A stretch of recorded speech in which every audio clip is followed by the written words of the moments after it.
Hello and welcome to Capital A, unauthorized opinions on art and money. Today, I want to pick up a thread that I dropped a few episodes back at the end of episode 7, when I promised to talk about post-scarcity and degrowth, two ambitious visions that have come out in recent years for how to alternatively structure human society.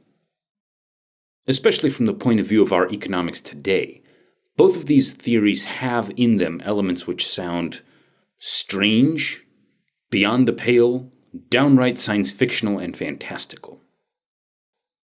And this actually makes them quite fun to talk about, but the truth is, I'm not particularly interested in either degrowth or post-scarcity as futurology, as practical blueprints for a world to come. Rather, what draws me to them is that both of them are brave attempts to unthink some of the basic tenets of economic orthodoxy. The way I see it, economics, the kind of mainstream economics that defines our worldview today and tells us what is and is not possible, is kind of like a runaway engine driving us towards extinction. We know that something is wrong, but we don't know how to stop the momentum of this extractive economy that seems to have a will of its own. And the tragedy of our age is that deep down inside somewhere we have accepted that this calamity, this looming ecological catastrophe, is inevitable. This is why I'm interested in post-scarcity and degrowth. I'm interested in them as two attempts to say, well, something must be wrong in our assumptions here, if this is leading us to ruin. Two exercises in unthinking the parameters of the possible. Two alternatives to extinction. And when you think about them that way, as systems of doubt, one of the interesting things that you notice is that they are fundamentally opposed not only to the system that we have right now, but also to each other. Not only does each of these systems begin by challenging a different baseline assumption of mainstream economics, but what's more, the fundamental insight of the one contradicts the fundamental insight of the other. How that opposition works, and the picture of the world that each of these ideas paints, is what I want to get into today.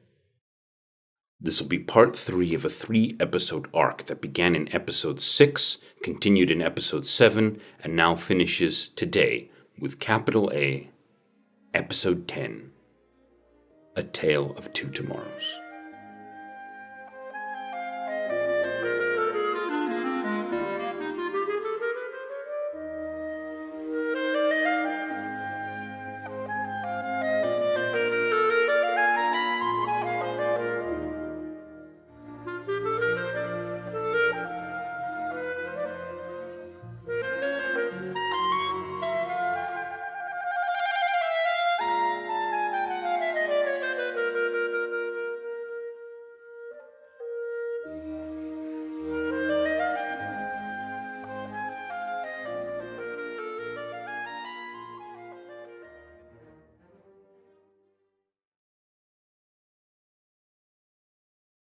When I took my first economics class in high school, the teacher gave us this very basic definition of what economics is and what it tries to do, which is that economics is the study of how finite resources are apportioned to meet infinite demand.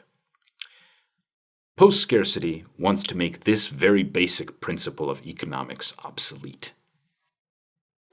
Now, scarce resources have been a fundamental fact throughout human history. You can't just make an infinite supply of pencils, bushels of apples, computers, because there are limits to your material resources and your labor resources. The fundamental insight of post-scarcity is that there is a new kind of product on the market which breaks with this age-old truth. That product is data. And what distinguishes data is the fact that once you produce it, it is practically free to reproduce in any quantity you want. So while I may not have the resources in my New York City apartment to grow enough apples to feed everyone on Earth, if I were to make this audio file that you're listening to right now free to download, there would be enough supply of that product to meet the demand of anyone and everyone on the planet who wanted a copy. And you might say, so what? So you can make as many copies of your iTunes track as you want to. Why is that important? Well, it's important for two reasons. First, it means that an enormous portion of our global economy these days is dependent on the sale of products which would be free for the company that's selling them to give away. Think of an iTunes track. If you wanted to purchase an iTunes track, which is something I know that we haven't really done for years because we all go on Spotify and stream it, but if you wanted to purchase a copy of an iTunes track, you can still go onto iTunes and pay 99 cents to download it. Ask yourself, why does that track cost 99 cents to download? Does that price, 99 cents, reflect some material or labor component that went into its production? No. That price is set arbitrarily. That price is going into Apple's pocket. It's not even going really to pay the artists and the audio engineers and the label that spent so much money producing that data in the first place. They get a tiny, tiny little fraction of the sale of that track. Some of that does reflect Apple's overhead and operating costs, but none of it is accounted for by the cost of reproducing it so that you can have your own copy. You're paying them for something it would cost them nothing to give away for free. In his book, Post-Capitalism, journalist Paul Mason repeatedly says that data wants to be free. Once it has been created, all data is basically free to give away in any quantity that you want, and the fact that we still have to pay for it does not reflect what it costs to produce that data in the first place. Oftentimes, the original producers of the data are barely getting a cut of your money at all. Instead, what the price that you pay for your data reflects is a system of patent, copyright, and intellectual property law that has been set up for one purpose only: to make artificially scarce that which is naturally abundant. And I know, of course, that the idea behind copyright and intellectual property law is that it exists to protect the rights of the creators of new ideas so that they can enjoy the fruits of their labor, to incentivize people to produce new stuff and make new discoveries. Just hold off on that objection for a moment. We'll get back to it in a few minutes. The second big reason that this is all important is because data isn't just about iTunes tracks. Data is such an integral part of the global economy these days that even the cost of producing the most physical things, like, say, airplane parts, is accounted for in large parts by bits of data that the producer has to purchase or create. Data like stress tests, risk statistics, the design itself.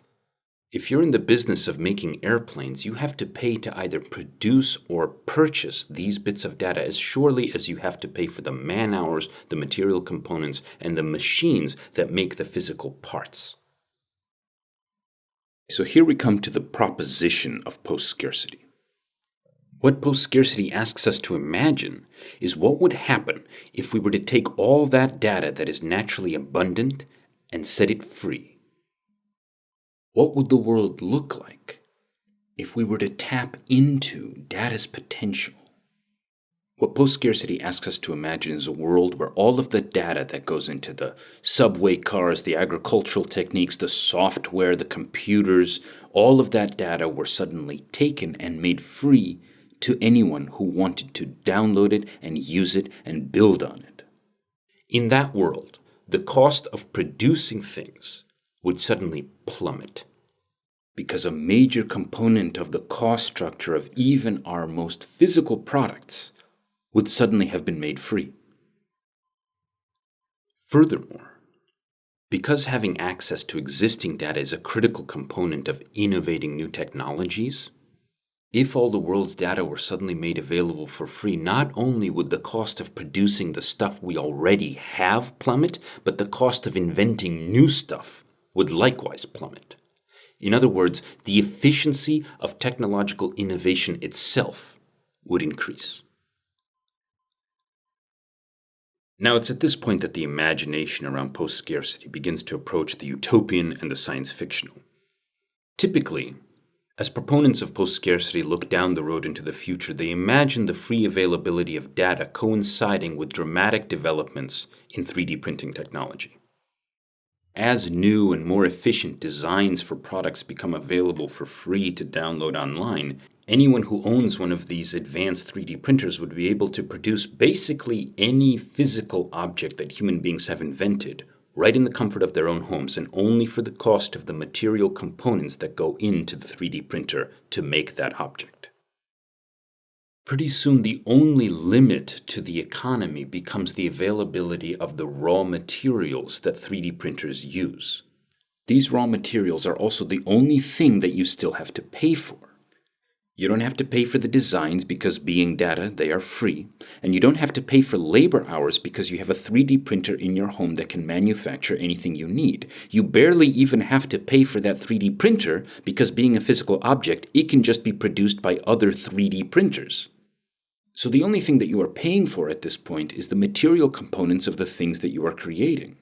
Eventually, the availability of those material components will be the only limit left to the growth of the economy. That is to say, the scarcity of natural resources on the planet Earth. At that point, if you want to keep growing your economy, you would have to leave the confines of the planet to mine for minerals in the asteroid belt, suck up gases in the outer solar system, experiment with hydroponic farming in orbital space stations. And the idea is that ultimately, as mining and farming technologies improve and supply chains become stronger, just the efficiency of all these systems combine to make the cost of even those material components come down to almost nothing. That's the endgame of post-scarcity.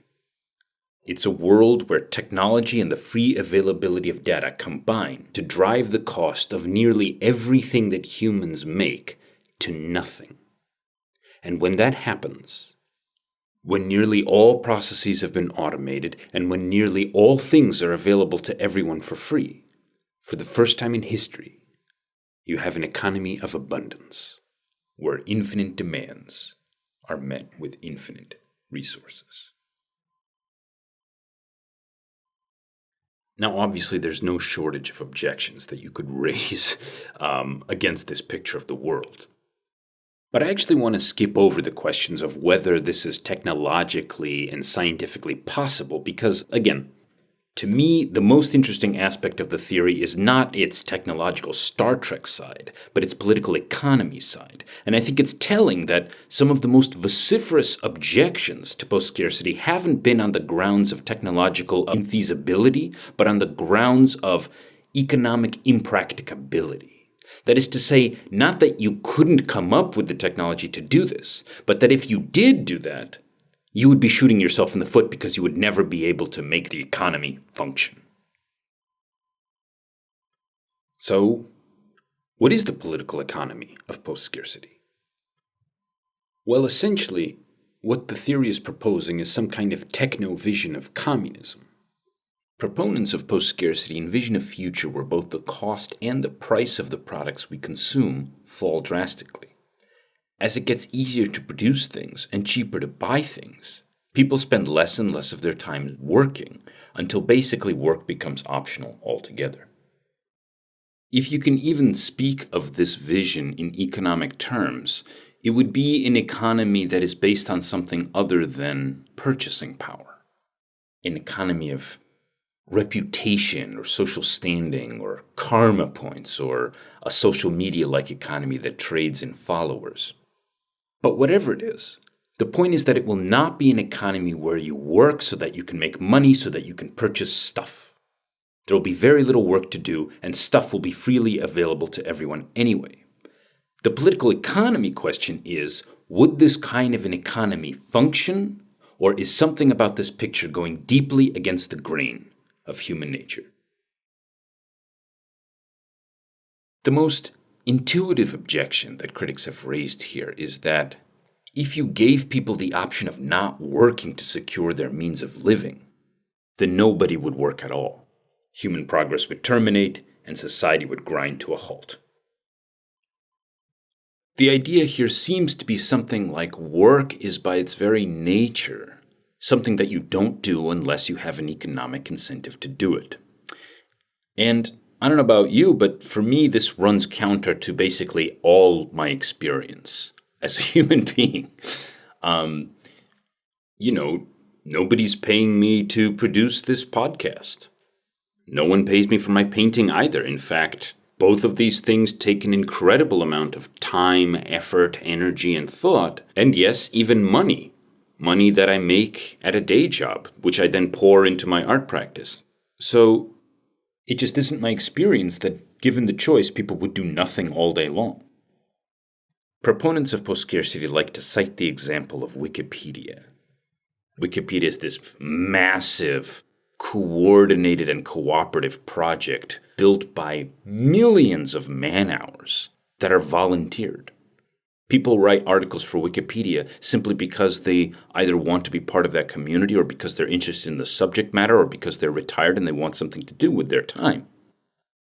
And you don't have to reach for the example of Wikipedia either. Think of all those careers that people enter into which they would never have chosen for the money alone. Teachers, social workers, commercial air pilots, even architects could have all done a lot better if they had gone into finance or corporate law, and yet here they are willing to take a significant paycheck reduction just to work on something that they love. This isn't even to mention all the hobbies, the passion projects, and the true callings that people devote themselves to outside of their regular work hours because they know that no one will ever compensate them for the things that they love, many of which can and do make the world a better place. There is a major hole in the argument that you need remuneration to incentivize people to do useful work, and that hole is the fact that the economy that we have now does not in fact incentivize the optimal use of people's time and energy. Think of it this way. Janitors, theoretical physicists, and poets are all infinitely more useful to society than hedge fund managers, and yet the hedge fund manager gets compensated 200 to 300 times more. There's this persistent feeling out there that only the things that people pay you money for matter. Those are the only things that are useful. But if you're paying attention, it's usually the other way around.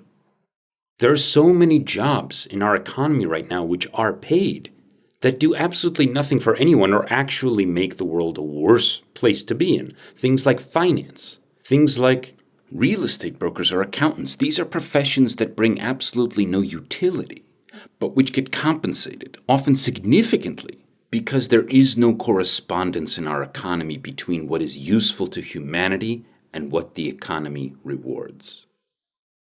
Seen clearly, the real question isn't will people still do useful things if they don't have to work for a living, but how is it that they continue to do useful things when they do have to work for a living? How is it that here and there people still manage to do useful work in this world that believes the only honorable profession is business? That's the true mystery. So no, I'm not at all concerned that people will stop doing useful things if they no longer have to work for a living. Make no mistake, in today's day and age, it's the remuneration-based economy that is the biggest obstacle to human progress. Now, there's a subspecies of this objection which is specific to making all data freely available. The argument goes that if you were to take away copyright law, if you were to take away patent law, if you were to make all data in the world freely available for everyone to use and build on as they please, then you'd just be shooting yourself in the foot, because the promise of cashing out on a patent or a copyright is what incentivizes people to produce new research. All I can say to this is I don't think the people that make this argument have ever met a scientist, a thinker, or an artist. Generally speaking, what distinguishes these people is that they are driven by the work itself. The desire to do a good job, to find out something new, to create something valuable. Often the rewards of patent law and copyright don't go to them anyway. They go to some employer or some investor, people that don't actually produce anything. But I don't know anyone who's actually involved in creative production itself that's motivated by copyright. The only thing that they need to do their work is a stable source of income and a comfortable living, and that's a dignity that they and others deserve simply because of the fact that they are human beings. For this reason, many proponents of post-scarcity are also proponents of something called the UBI, the Universal Basic Income, which is kind of a monthly salary that all citizens get, paid for by tax dollars, completely irrespective of whether or not they are doing work and what kind of work they are doing. And the thinking is that if you can guarantee everyone on Earth a safe and comfortable living through the UBI, and then remove the restrictions of patents and copyright laws, then suddenly people would no longer have to worry about working a day job just to pay the bills, and they could concentrate on whatever it is that makes them tick, their passions, their aptitudes, their intellect, unleashing a new renaissance of art and technology. Okay. There's a lot more that we can say about an economy that runs on liberating the passions and the talents of human beings. And certainly there's a lot more that you can say about the technological feasibility of some of the visioning behind post-scarcity. But for now, I want to move on to degrowth. People are suffering. People are dying. Entire ecosystems are collapsing. We are in the beginning of a mass extinction, and all you can talk about is money and fairy tales of eternal economic growth. How dare you?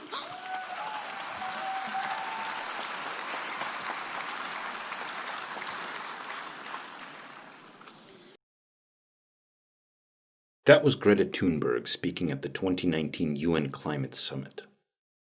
If post-scarcity questions the fundamental economic assumption that we live in a world of scarce resources, degrowth questions another fundamental assumption, which is that economic growth is always a good thing. And on the face of it, why wouldn't you want more wealth, more productivity, more jobs, more stuff? It's a proposition so intuitive that classical economics basically has never questioned it. And herein lies the problem. Both the principle that growth is always good and the principle that we talked about earlier, that we live in a world of scarce resources, are so basic to the way we see the world today that no one seems to have noticed a fundamental problem, which is that when you lay them side by side, they actually contradict one another. And when you take a moment to think about this, it is obvious, right? I mean, how can economic growth always be good if you live in a world of scarce resources? Someday, won't you just reach the point where you outgrow your resources? To quote filmmaker Jeff Gibbs, infinite growth on a finite planet is called suicide. Where this gets interesting is that this critique applies not only to classical economics, but also to post-scarcity. Remember that post-scarcity believes that the limit to our economic and human development is the inefficiency of our own technology and legal system. The inefficiency of an internal combustion engine, which creates negative externalities like climate change. The inefficiencies of patents and intellectual property law, which make data artificially scarce when it naturally wants to be free. The vision of post-scarcity is that with a combination of technological advancement and political will, we can overcome these limits and enter an era of inconceivable productivity and growth. Degrowth thinks that this is naive. For degrowth, the limits to our economic and human development are not logistical, they're not legal, and they're not even technological. What they are is theoretical. Degrowth paints a picture of a world where nature is parsimonious and cannot be fooled. A world where you cannot extract from nature more than it takes back from you. This view of nature was actually perfectly encapsulated much earlier in a completely different political context. In a 1934 essay called The First Tragedy of Socialism, the Soviet novelist Andrei Platonov says, quote, "The situation between technology and nature is a tragic one. The aim of technology is, give me a place to stand and I will move the world. But the construction of nature is such that it does not like to be beaten. One can move the world by taking up the lever with the required moment, but one must lose so much along the way and while the long lever is turning that, in practice, the victory is useless." End quote. I first encountered this essay in the book Molecular Red by the theorist Mackenzie Wark. In Wark's version, the essay ends on another passage, which I was not able to find anywhere in the original Russian text. I'm not sure where Wark got this, but I want to read it because it's just so powerful.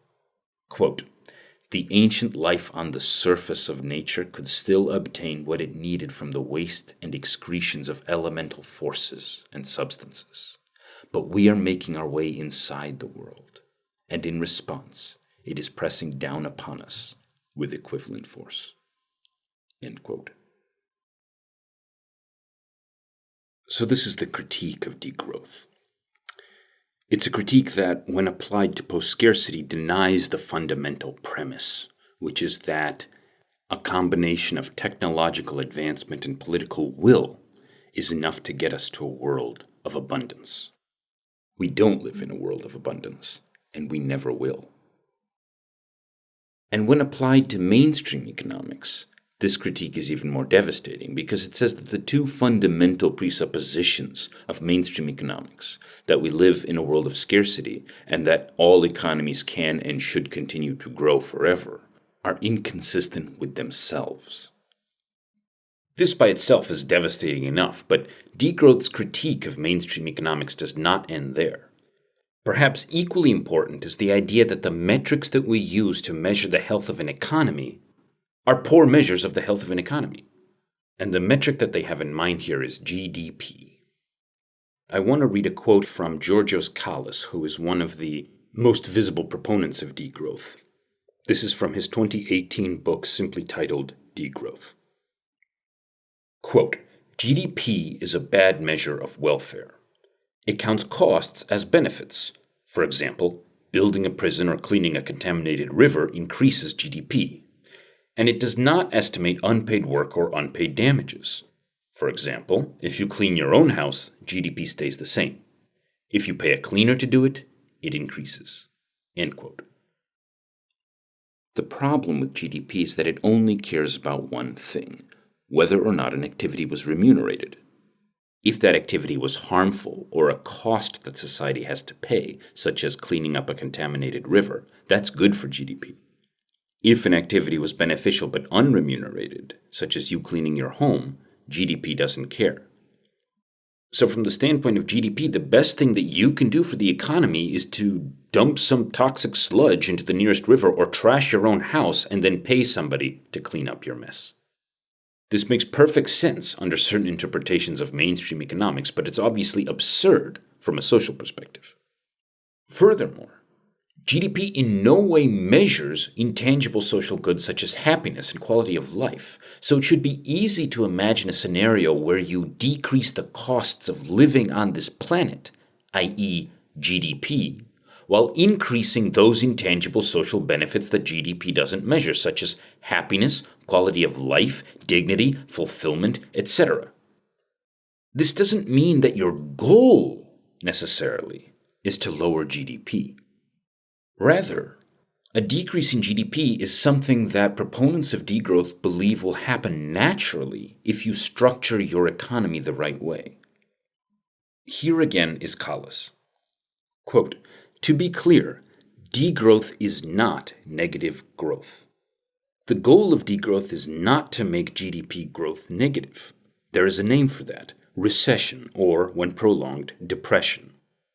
In economics terms, degrowth refers to a trajectory where the throughput, that is the energy, materials, and waste flows of an economy, decreases while welfare or well-being improves." The hypothesis is that degrowing throughput will in all likelihood come with degrowing output, and that these can only be outcomes of a social transformation in an egalitarian direction. End quote. The last line is the key to the whole thing. These can only be outcomes of a social transformation in an egalitarian direction. The slogan of degrowth that you hear most often is shrink the economy, increase welfare, or decrease standard of living, increase quality of life. And this is only possible if you increase equality. The idea is that we already produce way more stuff than we need. It's just that all of that stuff is captured at the top of the economy by a few very rich people. This means that all poverty on the planet is artificial. We could end it tomorrow simply by distributing the stuff that we already have a little bit more fairly. We have what we need to feed the hungry and shelter the homeless. We just don't do it because the Kochs and the Bezoses of the world have managed to keep it all for themselves.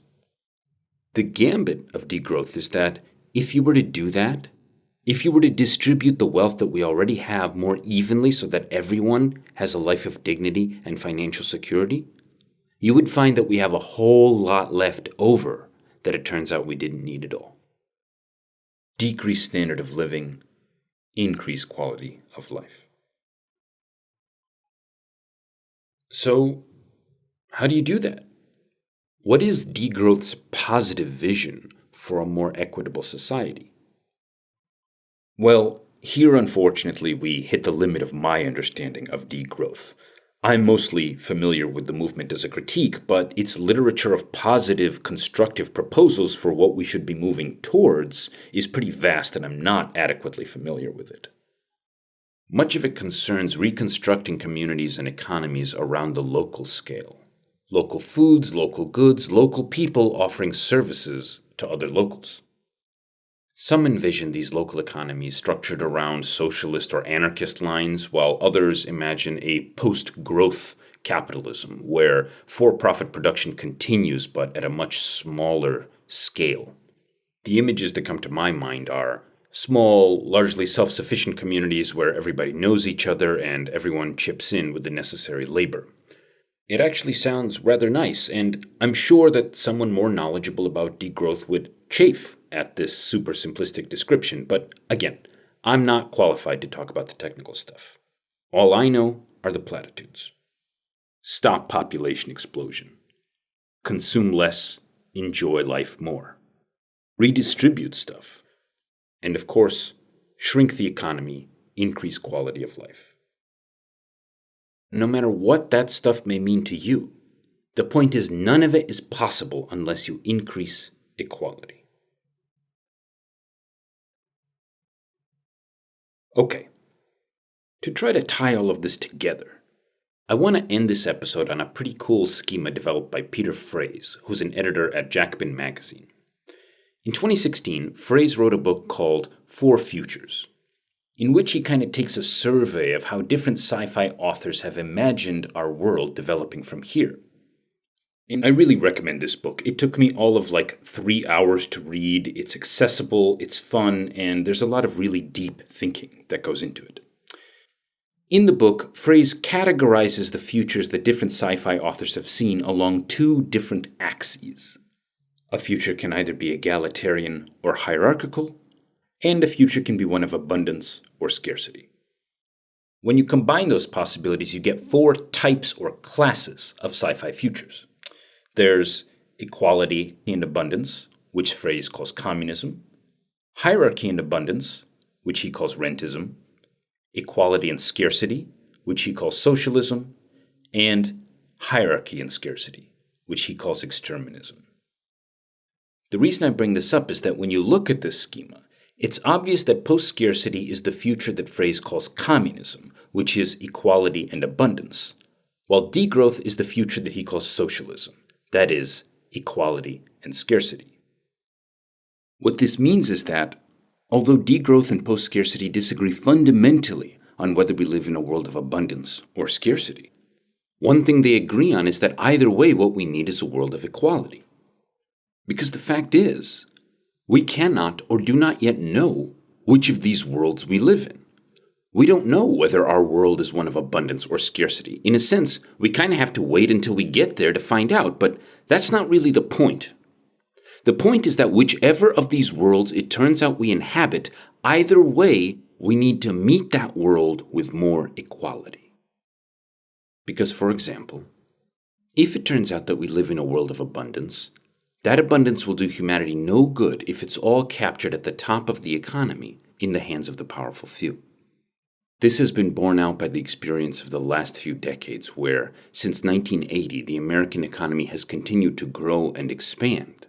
But almost all of that wealth was captured by the top 10 or even the top 1%. The benefits of that growth have failed to improve the lives of the vast majority of Americans, leading to the despair, anger, and hopelessness that we see all around us today. That's why central to the program of post-scarcity is freeing up information so that it can be used by everybody, and instituting a UBI so that people can focus on work that is meaningful and useful instead of wasting their lives in dead-end jobs that are useless to humanity or occupations that are actually harmful. And if it turns out that we live in a world of scarcity, then we need equality all the more.